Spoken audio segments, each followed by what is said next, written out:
बच्चों, आप सभी को पंचतंत्र की कहानी पसंद है ना?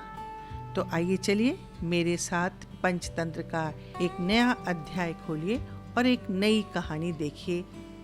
कहानी का नाम है बंदर और मगरमच्छ की दोस्ती।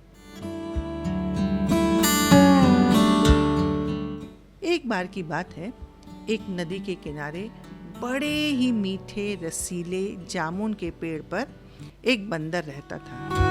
एक दिन वहाँ एक मगरमच्छ आया। मगर बहुत दुर्बल सा था। मगरमच्छ ने बंदर को देखा और पूछा, भाई, तुम यहाँ क्या खा रहे हो? बंदर ने बोला, मैं जामुन खा रहा हूँ।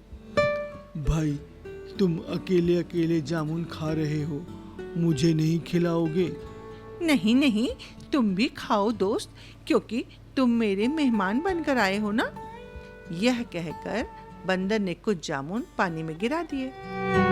मगरमच्छ ने जामुन खाकर कहा, यह तो बहुत ही स्वादिष्ट और मीठे मजेदार जामुन हैं। क्या तुम मुझे कल भी खिलाओगे?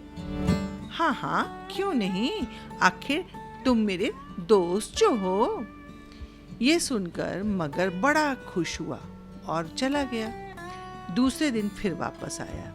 अब जब मगर वापस आया तो बंदर ने उसे और भी स्वादिष्ट जामुन खिलाए। इसी तरह कुछ दिन बीतते गए और उन दोनों में बहुत अच्छी दोस्ती हो गई। एक दिन की बात है, बंदर ने मगरमच्छ से कहा, भाई, मैं तो इस दुनिया में बिल्कुल अकेला हूँ। तुम्हारे पास कौन कौन है? मेरे पास एक प्यारी सी पत्नी है। अरे, तुमने तो कभी बताया ही नहीं। अब तो मैं ना भाभी से मिलने जरूर चलूंगा। यह कहकर बंदर ने बहुत सारे जामुन तोड़े और मगरमच्छ को दिया और कहा, भाभी के लिए लेकर जाओ, वो बड़ी खुश हो जाएंगी। मगरमच्छ जब घर पहुंचा और उसने अपनी पत्नी को सारी बात बताई और जामुन खिलाया, तो उसकी पत्नी बड़ी खुश हुई और कही, कहाँ से लेकर आए हो इतने स्वादिष्ट जामुन?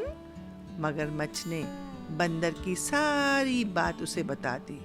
मगरमच्छ की पत्नी ने सोचा, अगर वह बंदर हमेशा इतने मीठे मीठे जामुन खाता है तो उसका मांस कितना मीठा होगा और उसको खाने में कितना मजा आएगा।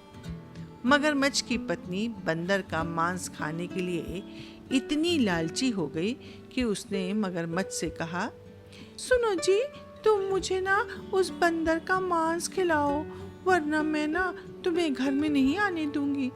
यह सुनकर मगरमच्छ ने कहा, क्या बात करती हो? वह मेरा मित्र है और मैं अपने मित्र की हत्या कैसे कर दूं? कुछ दिन इसी नाराजगी में बीत गए। एक दिन मगरमच्छ की पत्नी बहाना बनाकर लेट गई कि वह बीमार है और उसने कहा, वैद्यराज ने कहा है तुम्हारी बीमारी का इलाज सिर्फ और सिर्फ बंदर के कलेजे को खाकर ही हो सकता है। अब तुम देख लो, तुम्हें अपना मित्र चाहिए या पत्नी? यह सुनकर मगरमच्छ डर गया। वह अपनी पत्नी से बहुत प्यार करता था।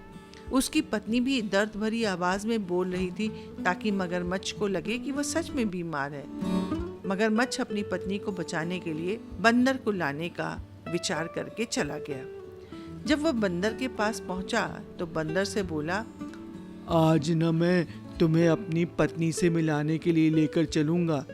ये सुनकर बंदर बहुत खुश हुआ और उसके साथ चलने के लिए राजी हो गया। वह मगरमच्छ की पीठ पर बैठ गया और कहा, अब मैं चलने के लिए तैयार हूँ। मगरमच्छ उसे लेकर पानी पर जाने लगा। कुछ दूर जाने के बाद मगरमच्छ ने कहा, मित्र, मेरी पत्नी ना बीमार है और उसकी बीमारी का इलाज तुम्हें बताऊं, तुम्हारा कलेजा खाकर हो सकता है। यह सुनकर बंदर एकदम चकरा गया और फिर वह सोचने लगा, क्या करूं। फिर उसे एक तरकीब सूझी। बंदर ने कहा, अरे, ऐसी बात है तो तुमने मुझसे पहले क्यों नहीं बोला? मैं ना अपना कलेजा अपने साथ लेकर नहीं आया हूँ। तुम अगर मुझसे पहले बताते तो मैं अपना कलेजा साथ में लेकर आता और भाभी के इलाज के लिए खुशी खुशी दे देता। लेकिन मैं अपना कलेजा तो पेड़ पर रख कर आया हूँ, क्योंकि मेरा कलेजा बहुत मीठा है, इसलिए मैं उसे अपने साथ नहीं रखता।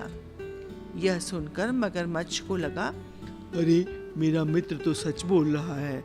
और वह उसको वापस पेड़ की तरफ लेकर चला। जैसे ही मगरमच्छ पेड़ के पास पहुंचा, बंदर ने एक छलांग लगा दी और कहा, मूर्ख प्राणी, किसी का कलेजा खाकर किसी की बीमारी का इलाज थोड़ी होता है। और क्या कोई अपना कलेजा पेड़ पर रख सकता है? तुम्हारी पत्नी मुझे खाना चाहती है, इसलिए मैं तुम्हारे साथ नहीं जाऊंगा। अब मगरमच्छ को सारी बात समझ में आ गई थी। अपना समूह लेकर वह चला गया। तो यहाँ होती है कहानी खत्म। और बताओ बच्चों, इस कहानी से क्या सीख मिलती है? रुको रुको, अगर आपको ये कहानी पसंद आई हो तो वीडियो को लाइक करें, चैनल को सब्सक्राइब करें, नीचे दिए हुए बेल आइकन को जरूर दबाएं ताकि आपको ऐसी मजेदार कहानियाँ सुनने को जरूर मिले। हाँ, सच्चे दोस्तों के साथ कभी भी धोखा नहीं करना चाहिए और मुसीबत के वक्त धैर्य से काम लेना चाहिए, जैसा बंदर ने किया।